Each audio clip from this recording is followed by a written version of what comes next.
ఇవాళ అడగక తప్పట్లా కొన్ని 100% సీటు మీదే జనసేన పార్టీలో అని చెప్పి ఏ విధంగా మీరు సీటు కోల్పోవడం జరిగింది? నేను జనసేన టికెట్ నేను ఆశించిన మాట వాస్తవం. టికెట్ 100% నాదే అనుకున్న మాట కూడా వాస్తవం. ఏం జరిగిందనేది ప్రజలందరికీ తెలుసు. మీరేమో ఎమ్మెల్యే కాదు, ఎంపీ కాదు, ఎమ్మెల్సీ కూడా కాదు, ప్రభుత్వ నిధులు లేవు. ఏ విధంగా ఇవన్నీ మీరు చేయగలుగుతున్నారు? బీసీ, ఎస్సీ, ఎస్టీలను కూడా కాపుల కన్నా ఎక్కువ మీరు గౌరవించుకుంటూ ఐలాండ్ దిగుతాలకు అనేది ఒక ఐలాండ్. రాజకీయంగా నేను ఆలోచిస్తాను. నేనేదో ఒక కులాన్ని ప్లాట్ఫారం కాదు. రాష్ట్రంలోనే మోడల్ నియోజకవర్గంగా నా అవనిగడ్డని నేను ఎమ్మెల్యే కాకపోయినా కానీ ఎందుకు తీర్చిదిద్దలేను అని చెప్పి మనిషి మంచి పనులు చేయడానికి పార్టీ తోడవసరం, అధికారులు తోడవసరం. మోడల్ కాన్స్టిట్యున్సీగా తయారు చేయాలంటే అది నా ఒక్కడి వల్లే కాదు. అసలు ఓటు హక్కే లేనటువంటి మూగ జీవాలకు కూడా మేత చక్కగా వరిగడ్డి కానీ పంచిన విధానం చూస్తుంటే జంతువుల మీద కూడా మీకు ఉన్నటువంటి ప్రేమ. ఆహార పొట్లాలు ఇస్తున్నా. ఆహార పొట్లాలు ఇస్తుంటే పశువులు మాత్రం నాకు ఎదురుగుండా కనబడతాను. నేను అడిగాను వాటి పరిస్థితి ఏంటని అడిగాను. 3 రోజుల నుంచి వాటికి మేత వేయలేదండి అన్న. అవి మనంకా చూస్తాను. నేను చూసి చలించిపోయాను. ఎందుకు వచ్చిన ఈ శ్రీనివాస్కి ఇలాంటివి అని చెప్పి కొంతమంది ప్రజలు భయపడుతున్నారు, బాధపడుతున్నారు. గతంలో ఇక్కడ జరిగినటువంటి అనేక హత్యా రాజకీయాలు చూసి కూడా అవనిగడ్డ నియోజకవర్గంలో ప్రముఖ పారిశ్రామికవేత్త వికుర్తి శ్రీనివాసరావు గారిని ఆయన ఎక్కడ ఏ సేవా కార్యక్రమాలు చేస్తున్నారో అవి తెలుసుకుంటానికి ఆయన నిన్న వరదల్లో ముంపుకు గురై అంతకుముందు అనేక విషయాల్లో పేద ప్రజలకు అండగా నిలిచినటువంటి ఈ గొప్ప వ్యక్తి గురించి, ఆయన బ్యాక్గ్రౌండ్ గురించి, ఆయన వ్యాపారాల గురించి, ఆయన ఏ పార్టీ, ఆయన సేవా దృక్పథం గురించి తెలుసుకుంటానికి ఈ రోజున మీడియా ముందుకు వచ్చి మీడియా ద్వారా ఆయన అడగడం తెలుస్తుందండి. నమస్కారం అండి శ్రీనివాసరావు గారు. నమస్కారం అండి. ప్రముఖ పారిశ్రామికవేత్త శ్రీనివాసరావు గారితో మాట్లాడటం ఈరోజు మా మీడియా వారికి చాలా ఆనందంగా ఉందండి. ఇక్కడ ప్రజలందరూ ఒకటే అడుగుతున్నారండి, ఒకటే డౌట్ కూడా ఉంది. ఈ బాబు ఎక్కడ చదువుకున్నాడు శ్రీనివాస్ గారు? ఆయన ఏం చదువుకున్నాడు? ఎలా కష్టపడి ఇంత సంపాదించగలిగాడు? ఇంత చక్కగా సంపాదించిన వాళ్ళు కోట్ల మంది ఉన్నారు, లక్షల్లో ఉన్నారు ఇదే దిగుతాలుగాలో. ఏ విధంగా మిగతా వాళ్ళు పెట్టకోకుండా ఈయన వచ్చి పేద ప్రజల ఆకలి తీరుస్తున్నారు అనేది చాలామంది అడుగుతున్నారండి. మీ ఉన్నత విద్య ఎక్కడ జరిగింది? మీరు ఎంతవరకు చదువుకున్నారు? మీ ప్రొఫెషన్ ఏంటి? నేను 10th క్లాస్ వరకు విశ్వభారతిలో గుడివాడలో చదివాను. ఇంటర్మీడియట్ అవనిగడ్డలో చదివాను. ఏరోనాటికల్ ఇంజనీరింగ్ కోయంబత్తూరులో చేశాను. ఆ తర్వాత మా ఫాదర్ యొక్క కాంట్రాక్ట్ నేపథ్యంలో మా ఫాదర్కి సాయం చేస్తూ స్పెషల్ గ్యాస్ కాంట్రాక్టర్గా ఎదిగాం. ఆ స్పెషల్ గ్యాస్ కాంట్రాక్టర్లోనే చాలా పెద్ద వర్కులు చేసాం. అంతేకాకుండా వివిధ వ్యాపారాల్లో మల్టీనేషనల్ కంపెనీలతో కూడా టైఅప్ అయ్యి కొన్ని వేర్ హౌస్లు కట్టాను. కొన్ని వాళ్ళతో ఫ్రాంచైజ్ అయ్యి కొన్ని బిజినెస్లు కూడా తీసుకున్నాను. అవి చేస్తూ ప్రజల్లో కూడా సేవ చేయాలనే ఉద్దేశంతో ఈ రూట్లోకి రావడం జరిగింది. 100% సీటు మీదే జనసేన పార్టీలో అని చెప్పి ప్రజలందరూ, అన్ని పార్టీల వాళ్ళు కూడా ఒక మంచి వ్యక్తి, నూతన వ్యక్తి, వారసత్వ రాజకీయాలకు అతీతంగా వచ్చినటువంటి శ్రీనివాసరావు గారికి అండగా నిలవాలని ఉన్న టైంలో ఏ విధంగా మీరు సీటు కోల్పోవడం జరిగింది అనే దాని గురించి ఒక మాట. నేను జనసేన టికెట్ ఆశించటం కరెక్టు. పవన్ కళ్యాణ్ గారిని ఒక 3 సార్లు కలిశాను. పవన్ కళ్యాణ్ గారు కూడా సానుకూలంగా స్పందించారు. ఇక లాస్ట్ మినిట్లో నా పేరు అనౌన్స్మెంట్ అవుతుందనగా టైం అనగా కొన్ని ఇంటర్నల్ కారణం కానివ్వండి, ఎక్స్టర్నల్ కారణాలు కానీ కొన్ని సమీకరణాల్లో ఏం జరిగిందనేది ప్రజలందరికీ తెలుసు. లాస్ట్ మినిట్లో ఆ నిర్ణయం మార్చడం వల్ల నాకు టికెట్ రాలేదు, వేరే వాళ్ళకి వచ్చింది. నేను ఆశించిన మాట వాస్తవం. నాకు ఇక టికెట్ 100% నాదే అనుకున్న మాట కూడా వాస్తవం. వివిధ సమీకరణాలు ఇంటర్నల్ ఎక్స్టర్నల్ వల్ల మారింది. ఎమ్మెల్యే ఎవరైనప్పటికీ కూడా ఎమ్మెల్యే కన్నా అత్యుత్తమంగా పనిచేస్తున్నటువంటి శ్రీనివాసరావు గారితో ఇప్పటికి కూడా ఈ నియోజకవర్గంలో పార్టీలకు అతీతంగా ప్రతి ఒక్క పార్టీ వాళ్ళు కూడా మీ సహాయ సహకారాలతో మీరు కూడా చెప్తున్నారంట, అక్కడికి వెళ్ళండి, అడగండి, వారు ఏమన్నా చెయ్యలేకపోతే చెయ్యలేని విషయాన్ని నా దృష్టికి తీసుకురండి, నా చేతనైనంత వరకు ప్రజలకు మేలు చేయటమే నాకు కావాలని. సీటు రాకపోయినా డిసప్పాయింట్ అయ్యి కూడా పేద ప్రజల కోసం మీరు పడుతున్న విధానం ప్రజలందరూ మెచ్చుకుంటున్నారండి. మీ ఎయిమ్ ఏంటండి అసలు? నేను గత 20 సంవత్సరాలుగా ఏ మనిషి నా దగ్గరికి వచ్చి ఏ సహాయం అడిగినా కూడా కాదనే మన మనస్తత్వం నాది కాదు. నా తోచినంత వరకు నేను వాళ్ళకి ఏ రకంగా సాయపడిన అనేది చేసుకుంటూ వచ్చా. ఎప్పుడైతే నేను టికెట్ ఆశించి నేను టికెట్ రాలేదనే ఉద్దేశంతో అప్పుడు ఎప్పుడైతే నేను టికెట్ ఆశిస్తున్నానో ప్రతి గ్రామంలోని మనుషులు నా దగ్గర రావటం జరిగింది, వాళ్ళతో ఇంటరాక్ట్ అవ్వటం జరిగింది. వాళ్ళ యొక్క రిలేషన్ ద్వారా ఇక అందరితో నేను కలవటం, ఇక ఆ రోజు నుంచి నేను పబ్లిక్లోకి నేను వెళ్ళిపోయాను. ఆ కనెక్టివిటీతో టికెట్ రాపోయినా అదే ప్రజలతో మమేకమై వాళ్ళతో కలవటం ఎక్కడా ఆగలేదు. సహజంగా ఎవరు అనుకుంటారు టికెట్ రాకపోతే ఇక మనకు రాజకీయాలు అనవసరం, మనం వెళ్ళి మన వ్యాపారాలు చేసుకుందాం, మనకి ఇంకా 4 సంవత్సరాలు ఆగి చూసుకుందాం అనుకున్న రోజుల్లో అలాంటిది నాకు ఏం ఆలోచించకుండా గత 20 సంవత్సరాల్లో నేను ఇండైరెక్ట్గా ఎవరు చెప్పకుండా పబ్లిసిటీ లేకుండా ఏ రకంగా నేను పనిచేసుకుంటూ వస్తున్నాను. టికెట్ రాపోయినా నాకున్న గ్రామాల్లో ఉన్న నా యొక్క ప్రజల యొక్క నిరుత్సాహపడిన మాట వాస్తవం. వాళ్ళందరి దగ్గరికి వెళ్ళాను, అందరితో కలిశాను. వాళ్ళు అడిగిన చిన్న చిన్న కోరికలు, కొన్ని పెద్ద కోరికలు కూడా తెచ్చాను. అలా చేస్తూ వాళ్ళతో ఇంటరాక్ట్ అయ్యి నేను ఇక స్థానికంగా అవనిగడ్డలోనే ఉండి వాళ్ళ సమస్యలన్నీ నా చేతనంత వరకు చేయటానికి నా ప్రయత్నం నేను చేస్తూ వస్తున్నాను. ఇప్పుడున్న రాజకీయ నాయకులు కొంతమంది జాబ్ మేళాలని అవని ఇవని పెట్టి ఎంతో గొప్ప అడ్వర్టైజ్మెంట్లు ఇచ్చుకుని ఉద్యోగాలు ఇచ్చేది లేదు, పెట్టేది లేదు. ఉద్యోగాలు ఇప్పించామని చెప్పుకుంటున్న ఈ రోజుల్లో మీరు ఇప్పటికే కొంతమంది విద్యార్థులకు, నిరుద్యోగులకు అనేక మందికి మీరు ఉద్యోగాలు ఇప్పించారని చెప్పి తెలుస్తుంది. ఇంకా ఉద్యోగాలు ఇప్పించవలసిన వారి లిస్టులో మీ దగ్గర చాలామంది వెయిటింగ్ లిస్టులో ఉన్నారని కూడా తెలుస్తుంది. మీరు ఇంతమంది ఐఏఎస్లు, ఐపీఎస్లతో టచ్ పెట్టుకుని, ఇంత పెద్దలతో టచ్ పెట్టుకుని దాన్ని మీరు సంపాదన కోసం ఉపయోగించుకోకుండా పేద ప్రజలకి, నిరుద్యోగులకి ఉద్యోగాలు ఇప్పించాలనే ఆలోచన విధానం ఇది ఎంతవరకు మీరు సక్సెస్ అవ్వగలుగుతున్నారు? గతంలో చాలామందికి ఉద్యోగాలు ఇప్పించాను. వాళ్ళకి నేనే నా సొంత డబ్బులతో ఖర్చు పెట్టి వాళ్ళకి ట్రైనింగ్ ఇప్పించి, అవనిగడ పరిసర ప్రాంతాల్లో ఎలా ఉంటుందంటే వాళ్ళు పాపం తెలుగు మీడియంలో చదువుకుంటారు. కాంపిటీషన్ ఎగ్జామ్లో వాళ్ళు తొందరగా రాలేదు.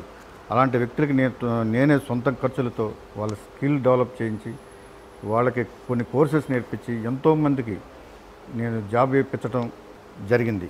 అదేవిధంగా అదే రిలేషన్ని కంటిన్యూ చేసుకుంటూ చదువుకున్న ప్రతి విద్యార్థికి నాకున్న రిలేషన్తో ఎక్కడో చోట వాళ్ళకి నేను జాబ్ ఇప్పించడానికి నా ప్రయత్నం చేసుకుంటూ వస్తున్నాను.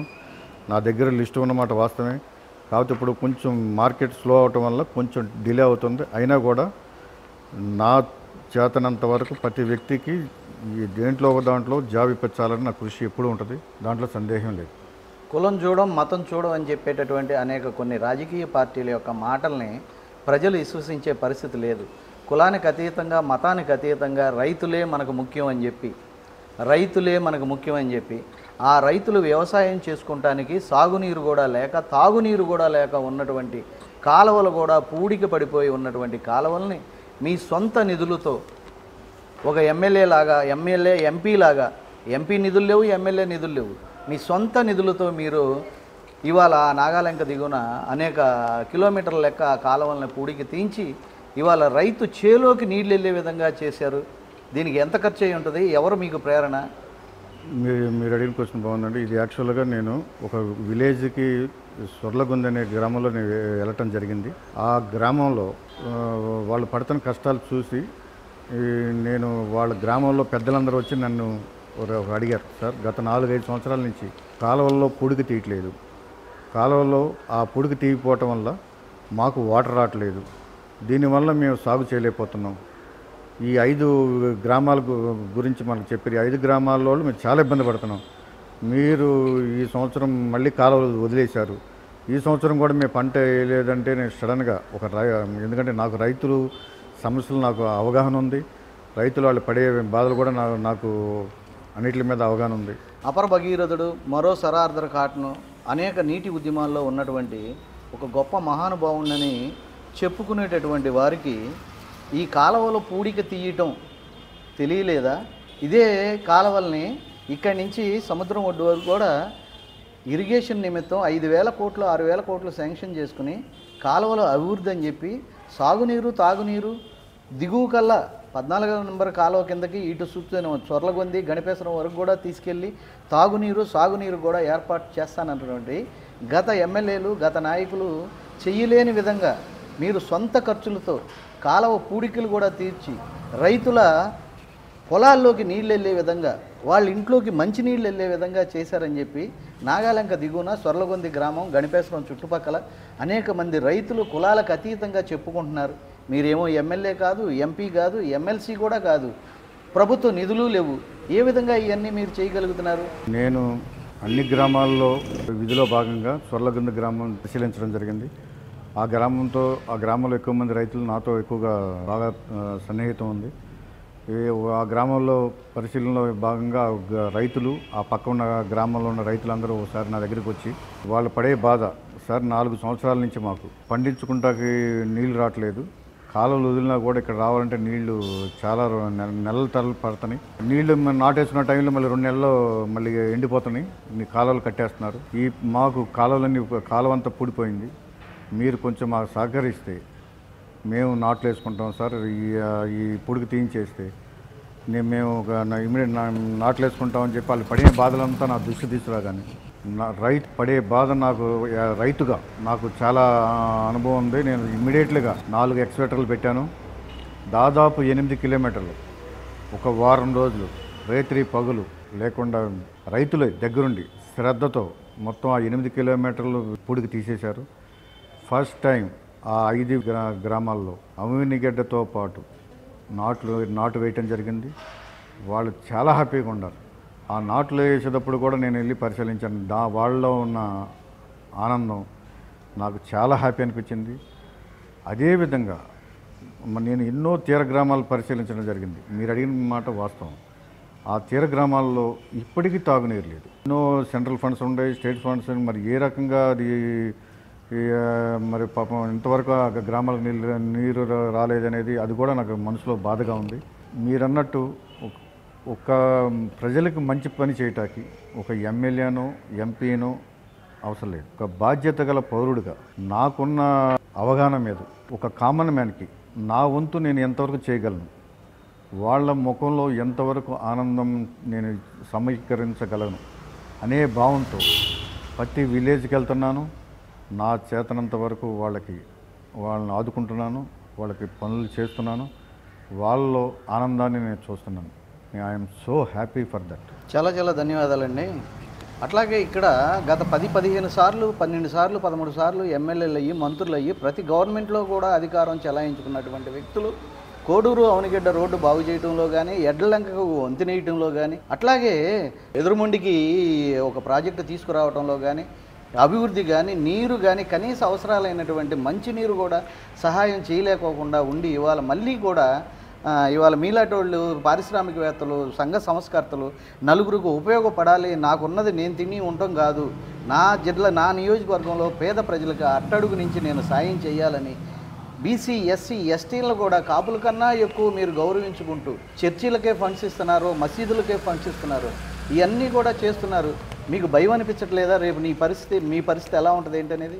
ఇప్పుడు నేను ఏదో ఒక పదవి కోసం, ఏదో ఒక కమర్షియల్ యాక్టివిటీ కోసం నేను పనిచేయట్లేదు. నేను నా చేతనంత వరకు ప్రతి విలేజ్లోనూ చిన్న చిన్న పనులు, కొన్ని పెద్ద పనులు వాళ్ళకి, ఎందుకంటే దానికి గవర్నమెంట్ నుంచి శాంక్షన్ రావాలంటే టైం పట్టుద్ది, దానికి పరిశీలన చేయాలి, ఎంతో కష్టపడాలి. సో నా లిమిట్ వరకు, నాకు చేతనంత వరకు, నాకున్న అవగాహన మీద వాళ్ళకి అన్ని పనులు చేసుకుంటూ వెళ్తున్నాను. మీరు అడిగిన క్వశ్చన్ బాగానే ఉంది. 15 సంవత్సరాల నుంచి చిన్న రోడ్లు వేయలేదు, బ్రిడ్జ్ అయ్యలేదనే మాట అన్నారు. దానికి కారణం ప్రజలందరికీ తెలుసు. ఇప్పుడు ఆ క్వశ్చన్కి నేను ఏదైనా సమాధానం చెప్పానంటే అది పొలిటికల్ అవుద్ది. ఇలాంటి పొలిటికల్కి సమాధానం ప్రజలకి లేదంటారు, ప్రజలు తెలుసుకుంటారు. నేను ఆ క్వశ్చన్ అది ఆలోచించకుండా మనం బాధ్యత ఏంటి, ఒక ప్రజలు ఇన్ని సంవత్సరాల నుంచి మన ఐలాండ్ దిగుతాలకు అనేది ఒక ఐలాండ్, పాపం వాళ్ళకి పిల్లల్ని చదివించుకుంటాం, చిన్న పనులు చేసుకుంటాం, కష్టపడటం తప్పితే వాళ్ళకి ఎలాంటి ఆలోచన లేని వ్యక్తులు, అలాంటి వాళ్ళ సమస్యను నేను దగ్గరుండి చూశాను కాబట్టి వాళ్ళకి నా చేతనంత వరకు చేయాలనే తపన నాలో ఉంది కాబట్టి నేను చేసుకుంటూ పోతాను. రాజకీయంగా నేను ఆలోచించాను. వాళ్ళ ఆనందం, మంచి కార్యక్రమం నా చేతనంత వరకు చేసుకుంటూ పోతాను. మేము ఈ నియోజకవర్గంలో ఒక పర్సన్ అండి ఇంతకుముందు విజయవాడ వెళ్ళి సెటిల్ అయిపోయాం. మిమ్మల్ని మొన్న ఆశీర్వదించడానికి మైనార్టీస్ వచ్చారు, అట్లాగే ఎస్సీలు బైబిల్ పట్టుకుని వచ్చి చర్చి ద్వారా ఆశీర్వదించారు. మీరెళ్ళి మీ యొక్క పుట్టినరోజుని మీ బంధువులు తల్లిదండ్రుల మధ్యలో కాకోకుండా ఒక మిషనరీ చర్చి దగ్గరికి వెళ్ళి అక్కడ ఒక అనాథాశ్రమంలో చేసుకుని పేద ప్రజలకు పంచటం. ఈ నియోజకవర్గంలో ఇంతకుముందు అనేక మంది పెద్దలు ఉన్నారు, ఎమ్మెల్యేలు ఉన్నారు, ఎంపీలు ఉన్నారు. ఎంపీలు కూడా ఇప్పుడు అలాంటి వాళ్ళు అందరూ ఎవరూ చేసుకునే విధంగా నిన్న మీ కార్యక్రమం, మీ పుట్టినరోజు ప్రతి ఒక్క ఊర్లో, ప్రతి ఒక్క మండలంలో, ప్రతి ఒక్క గ్రామంలో కూడా ఇంత ఇదిగా చేసుకుంటానికి పేద ప్రజలు ఇంతమంది మీకు ఇంత అభిమానులుగా ఉండి కూడా మీరు మరి ఆశించింది దక్కలేదంటే ప్రజలు పార్టీలకు అతీతంగా మీకు దగ్గర అవుతున్నారని మీరు అనుకుంటున్నారా లేదా? యాక్చువల్గా నేను ఈ పుట్టినరోజు నాకు చేసుకుంటాం నాకు పెద్దగా ఇష్టం లేదు. ఎందుకంటే పాపం తీర ప్రాంతం ప్రజలు దీనికి ఎంతోమంది ఉద్యోగంలో మునిగిపోయారు, ఎన్నో బాధపడుతున్నారు. సో నేను ఈ గత 3 నెలలుగా తిరుగుతున్న వివిధ గ్రామాల్లో ప్రజలకి నా పుట్టినరోజు పలానా రోజు అని తెలిసి స్వతహా వాళ్ళే మన దగ్గరికి వచ్చి నన్ను తీసుకెళ్ళి ప్రతి వాళ్ళ గ్రామంలోకి తీసుకెళ్ళి వాళ్ళ కేకులు కట్ చేయించి వాళ్ళ చూసిన ఆదరాభిమానాలు చాలా తక్కువ స్పాన్లో వాళ్ళు చూపించిన ఆదరణ నేను మర్చిపోలేనిది. నేను ఇంట్లో కూడా కేక్ కట్ చేయకుండా ఆ రోజు మార్నింగ్ డైరెక్ట్గా ఫస్ట్ వృద్ధాశ్రమంకి వెళ్ళాను చల్లపల్లి. ఆ వృద్ధాశ్రమంలోకి వెళ్ళి వాళ్ళతో ఆ వృద్ధాశ్రమంలో కూడా 2 నెలల కిందట నేను పరిశీలించడం జరిగింది. దానికి పాపం వాళ్ళు పడుతున్న బాధలు చూసి ఒక వాళ్ళను కూడా నిర్మించడం జరిగింది. నా పుట్టినరోజు ఫస్ట్ వాళ్ళతో జరుపుకోవాలనే ఉద్దేశంతో అక్కడికి వెళ్ళి వాళ్ళకి నా చేత్తో భోజనం వడ్డించి అప్పుడు నేను మిగతా కార్యక్రమాలు అటెండ్ అయ్యాను. దాంట్లో నేను చాలా సంతోషాన్ని అనిపించాను, చాలా అనుభూతిని అనిపించాను. మీరు అన్నట్టు సేవ చేయటానికి నేనేదో ఒక కులాన్ని ప్లాట్ఫారం కాదు. నాకు కావాల్సింది కులం అనేది తర్వాత, కులం కాదు. ప్రస్తుతం మనిషిలోని ప్రతి మనిషి అవసరం ఆనందాన్ని చూడాలి, ప్రతి కామన్ మ్యాన్ని సమస్యను అవగాహన చేసుకోవాలి, వైపు తీర్చాలి. అంతేగాని కులం ఇవన్నీ నేను పట్టించుకోను. కులాలకు అతీతంగా ఇవాళ ఏ పార్టీ లేదండి. వ్యక్తిగతంగా మీరు ఒక మంచి పారిశ్రామికవేత్త అయ్యుండి కూడా ఇవాళ కులాలకు విలువ ఇవ్వకుండా మీరు చేసేటటువంటి సేవలు ఇవాళ అడగక తప్పట్లా కొన్ని రాష్ట్రంలోనే మోడల్ నియోజకవర్గంగా నా అవనిగడ్డని నేను ఎమ్మెల్యే కాకపోయినా కానీ ఎందుకు తీర్చిదిద్దలేను అని చెప్పి విద్యార్థులకి టెక్నో విషయాల్లో కానీ ఇంకోటి కానీ నాలెడ్జ్ కానీ అట్లాగే విద్యార్థులకి నిరుద్యోగులకి ఉద్యోగాలు ఇప్పించడంలో కానీ మీరు ఒక పద్ధతి ప్రకారం ఒక ప్లాన్గా వేసుకుని వెళ్తున్నారంట. మీకు ఇంత అడ్మినిస్ట్రేషన్ ఎలా వచ్చింది? ఏ విధంగా హయ్యర్ అధికారులతో అధికార పార్టీ కాపోయినా ఈ పనులన్నీ చేయించగలుగుతున్నారు? మనిషి మంచి పనులు చేయటానికి పార్టీ తోడవసరం, అధికారులు తోడవసరం. సో నేను వాళ్ళకి ఆ అవసరం వాళ్ళ దగ్గరికి వెళ్ళటం, వాళ్ళకి సబ్మిషన్ చేయటం, ఎక్స్ప్లెయిన్ చేయటం, వాళ్ళతో మమేకమై నేను వాళ్ళని పని చేయించుకుని పని చేయటం జరుగుతుంది. దీన్ని వేరే విధంగా ఆశించి మీరు అన్నారు మోడల్ కాన్స్టిట్యున్సీగా తయారు చేయాలంటే అది నా ఒక్కడి వల్లే కాదు. దానికి జిల్లా యంత్రాంగం తోడ్పడాలి, రాష్ట్ర అధికారులు తోడ్పడాలి. అందరూ తోడైన రోజుని ఒక మోడల్ కాన్స్టిట్యున్సీగా మనం తీర్చిదిద్దగలుగుతాం. సో ఇప్పుడున్న పరిస్థితుల్లో మనం ఈ కాన్స్టిట్యున్సీలో ఆ అధికారం లేకపోయినా ఒక సామాన్య పౌరుడిగా ప్రతి విలేజ్లో మనం మినిమం వాళ్ళకి చేయాల్సింది ఏంటి, మినిమం వసతులు చేయటానికి ఏం చేయాలి, వాళ్ళకి పండించడానికి కెనాల్ వసతి ఏర్పాటు చేయటం, వాళ్ళకి డ్రింకింగ్ మంచినీళ్ళు తాగటానికి చిన్న పైప్ లైన్ ఆల్రెడీ నేను కొన్ని గ్రామాల్లో పైప్ లైన్ కూడా రిపేర్ చేయించడం జరిగింది, మోటార్లు రిపేర్ చేయడం జరిగింది. మినిమం ఎమినిట్స్ అలాంటి చేసుకుంటూ వెళుతూ ప్రజల్ని మమేకమై ప్రతి విలేజ్లోనూ తిరిగి వాళ్ళని సంతృప్తి పరుచుకుంటూ ముందుకెళ్తాంతో జరుగుతుంది. ఇంత ప్రకృతి విపత్తులో కూడా ఎంతో అండగా ఈ వికృతి శ్రీనివాస్ గారి సేవలు ఇంకా ఎంతకాలం ఇలా కొనసాగుతాయి? ఏ విధంగా ఫండ్స్ తెచ్చి కొనసాగించగలరు? అన్ని పార్టీల్లో ఉన్నటువంటి సెకండ్ క్యాడర్ సీనియర్ నాయకులు అందరూ కూడా మీకు సహకరిస్తున్నారని చెప్పి పార్టీలకు అతీతంగా తెలుస్తుందండి. ఇందులో ఎంతవరకు నిజం? ప్రతి గ్రామంలో నేను చేసే ప్రతి కార్యక్రమానికి పార్టీతో సంబంధం లేకుండా పార్టీ వ్యక్తులు నన్ను వచ్చి కలవటం జరుగుతుంది. కొంతమంది డైరెక్ట్గా రాపోయినా ఫోన్లు చేసి నన్ను ప్రశంసిస్తున్నారు, ఎంకరేజ్ చేస్తున్నారు. వాళ్ళ ఎంకరేజ్ కొంతమంది కొన్నాళ్ళు ఫస్ట్ బయటికి రాపోయినా ఇప్పుడు ప్రతి వాళ్ళు మ్యాక్సిమం ప్రతి విలేజ్లో అందరూ వస్తున్నారు నా దగ్గరికి. మీరు చేసే కార్యక్రమం మంచి కార్యక్రమం సార్, ఈ చిన్న కార్యక్రమం మా విలేజ్లో చిన్న కార్యక్రమం సార్ అంటూ నా దగ్గరికి వచ్చి వాళ్ళ సమస్యలు నాకు చెప్పి పార్టీ రహితంగా గ్రామాల్లో సహజంగా పార్టీలు ఉంటాయి, 2-3 పార్టీలు ఉంటాయి, కొన్ని గ్రామాల్లో 4 పార్టీలు కూడా ఉంటాయి. ఇప్పుడు నేను చేసే ఏ గ్రామంలో పార్టీ ఒక పార్టీని ఆశించో ఒక పార్టీ కార్యకర్తగా భావించో నేను పనిచేయట్లేదు.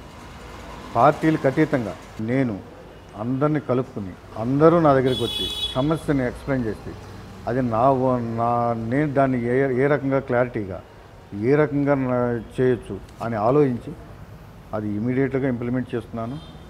అటు పార్టీ రహితంగా అందరినీ కలుపుకొని ముందుకెళ్తున్నాను. చాలా థ్యాంక్స్ అండి. ఇప్పుడు ఇక్కడ నియోజకవర్గంలో ఉన్న ప్రజలకి మీరు అనేక విధాలుగా సాయం చేయడంలో తప్పులేదు, వాళ్ళకి ఓట్లు ఉన్నాయి. ఇన్ కేసు మీ మనసు మారి ఏదన్నా పార్టీ తరఫున రేపు కండక్ట్ చేసిన ఎడల శ్రీనివాస్ గారు మంచోరని మీకు ఓటు వేస్తారని, అసలు ఓటు హక్కే లేనటువంటి మూగ జీవాలకు కూడా మేత చక్కగా వరిగడ్డి కానీ పశువులు తినే తినుబండారాలు తీసుకెళ్ళి పంచిన విధానం చూస్తుంటే జంతువుల మీద కూడా మీకు ఉన్నటువంటి ప్రేమ ఇక్కడున్న రాజకీయ నాయకులకి కొంతమందికి లేదు. శ్రీనివాస్ గారు ఇంత డెప్త్కి వెళ్ళి వాటి ఆకలి బాధలు కూడా ఎలా చూడగలుగుతున్నాడు అని కొంతమంది నేను అవనిగడ్డ రాగానే నన్ను అడిగారండి. ఇదే మిమ్మల్ని అడుగుతున్నాను. నేను రీసెంట్గా ఎడ్లంక గ్రామం, పులిగడ్డ, పల్లిపాలు, రేగుల్లంక కొన్ని గ్రామాలు వర్షపు నీళ్ళలో దిగ్బంధమైన దాంట్లో కూడా బోట్ వేసుకుని కొన్ని ప్లేస్లో నడుచుకుంటూ వెళ్ళి నీళ్ళలో కూడా నడుచుకుంటూ తిరిగి చూశాను. ఆహార పొట్లాలు ఇస్తున్నాను. ఆహార పొట్లాలు ఇస్తుంటే పశువులు మాత్రం నాకు ఎదురుగుండా కనబడుతున్నాయి. నేను అడిగాను వాటి పరిస్థితి ఏంటని అడిగాను. 3 రోజుల నుంచి వాటికి మేత వేయలేదండి అన్నారు. అరే మనం ఏదో రకంగా ఏదో స్వచ్ఛంద సంస్థలు వస్తున్నాయి, ఏదో ఒక డెలిగేషన్స్ వస్తున్నాయి, మన అధికారులు ఏదో రకంగా ప్రజలకి ఆహారం అందిస్తున్నారు, కానీ అవి మనంక చూస్తున్నాయి. నేను చూసి చలించిపోయాను. ఇమ్మీడియట్గా ఒక 3 ట్రక్కులు వరిగడ్డి, జొన్నలు, క్యాటిల్ ఫీడు ఇవన్నీ ఇమ్మీడియట్గా ఏర్పాటు చేసి నేను పంచడం జరిగింది. నాకు అవి తినే విధానం చూసి చాలా ఆనందపడ్డాను. పేద ప్రజలకు అండగా నిలిచినటువంటి మీరు ఈ నియోజకవర్గంలో గత రాజకీయాలు, గత ఫ్యాక్షన్ గొడవలు అన్నీ తెలిసి కూడా ఇవాళ వ్యక్తిగతంగా ఎవరి సహాయ సహకారాలు లేకుండా ఇవాళ ఒక పారిశ్రామికవేత్తగా ఎదిగి చక్కగా ప్రశాంతంగా మీ పనులు మీరు చేసుకుని మీకు చేతనైనంత వరకు ప్రజలకు మేలు చేసి ఉండాల్సింది పర్సనల్గా ఉండాల్సింది. ఇవాళ పబ్లిక్గా ఒక ఎమ్మెల్యే, ఒక ఎంపీ కూడా చేయలేని పనులు మీరు చేస్తూ వాళ్ళకి ఏమన్నా దూరం అవుతారా, ఏమన్నా వాళ్ళతో కాంట్రవర్సీ ఏమన్నా వస్తుందా, ఏంటిది ఇంత మంచి మనిషి ప్రజలకు ఉపయోగపడేవాడు ఎందుకు వచ్చిన ఈ శ్రీనివాస్కి ఇలాంటివి అని చెప్పి కొంతమంది ప్రజలు భయపడుతున్నారు, బాధపడుతున్నారు. గతంలో ఇక్కడ జరిగినటువంటి అనేక హత్య రాజకీయాలు చూసి కూడా వీటన్నిటి విషయంలో కూడా మీరు జాగ్రత్తగా ఉండి పేద ప్రజలకి మంచి చేయడం తప్పనిడిసి ఏ చెడు విషయాలకు కూడా వెళ్ళకోకుండా దూరంగానే ఉన్నానని మీరు చెప్పినటువంటి మాటకి మరొకసారి మీరేం చెప్తారని మీ నోటి నుంచి విందామని. నేను ఫస్ట్ నుంచి కష్టం నమ్ముకుని హార్డ్ వర్క్ మీద పెరిగిన వ్యక్తిని. నేను కానీ మా ఫ్యామిలీ, మా ఫాదర్ కానీ ఫస్ట్ నుంచి ఎంతో శ్రమించి ఈ స్టేజ్కి రాగలిగాం. ఈ స్టేజ్కి వచ్చి ఇప్పుడు ప్రజలకు ఎప్పుడు దూరం అవ్వాలి, మా స్థాయికి తగ్గట్టుగా అందరికీ పనులు చేసుకుంటూ ఎప్పుడు ప్రజల్లో వెళ్తున్నాం. ప్రతి గ్రామాల్లో తిరుగుతున్నాను. ప్రతి గ్రామాల్లో నా చేతనంత వరకు నా సమస్యల్ని తీర్చుకుంటూ ముందుకెళ్తున్నాను. మీరు అన్నట్టు కొంతమంది రాజకీయ నాయకులకి కొంత బాధ కలగచ్చు. అలాంటి పట్టించుకుంటే మన సేవ చేయలేము. మన అల్టిమేట్ గోల్ ఏంటంటే కామన్ మ్యాన్కి మనం ఏం చేస్తున్నాం. యాజ్ ఏ పౌరుడిగా, ఓ బాధ్యత గల పౌరుడిగా మనం చదువుకున్నాం, మనకి ఏదో శ్రమించి హార్డ్ వర్క్ చేసి ఏదో ఒక స్టేజ్కి రాగలిగాం. ఈ స్టేజ్కి వచ్చినప్పుడు మనం కామన్ మ్యాన్కి మనం ఏం చేస్తున్నాం అని మనలో మనం క్వశ్చన్ తయారు చేసుకుంటూ పర్యటించిన గ్రామాల్లో నేను కొంత గ్రహించాను. వాళ్ళు పడుతున్న బాధలు, వాళ్ళ జీవన శైలి అన్నీ స్టడీ చేసి రాజకీయాలు పట్టించుకోను. నాకు అల్టిమేట్ ప్రజలు. పార్టీని కూడా నేను ఏ పార్టీలు కూడా గ్రామాల్లో నేను అడగను. సాధ్యమైనంతగా ఆ గ్రామంలో మినిమం థింగ్స్ చేసుకుంటూ ముందుకెళ్ళటమే నా అల్టిమేట్ గోల్. అంతిమంగా ఈ నియోజకవర్గ ప్రజల కష్టాలు తీర్చడానికే నేను ఉన్నాను అని చెప్పి మీరు తెలియజేసిన విధానం చాలా బాగుందండి. అయినప్పటికి కూడా మీ పుట్టినరోజు సందర్భంగా ఈ మీడియా ద్వారా, మా మెగా బాక్స్ ఆఫీస్ ద్వారా మీకు పుట్టినరోజు శుభాకాంక్షలు కూడా తెలియజేస్తున్నాం. అట్లాగే ఈ సంవత్సరం ఎంతమందికి ఇచ్చాం? 10,000 మందిగా. వచ్చే సంవత్సరం 20,000 మందికి ఇవ్వాలి, వాళ్ళ సమస్యలు నేను తీర్చాలి అనే ఉద్దేశంతో వెళుతున్నటువంటి మీకు అంతా పూల బాటగానే ఉండాలని చెప్పి కోరుకుంటూ చాలా చాలా ధన్యవాదాలు శ్రీనివాసరావు గారు.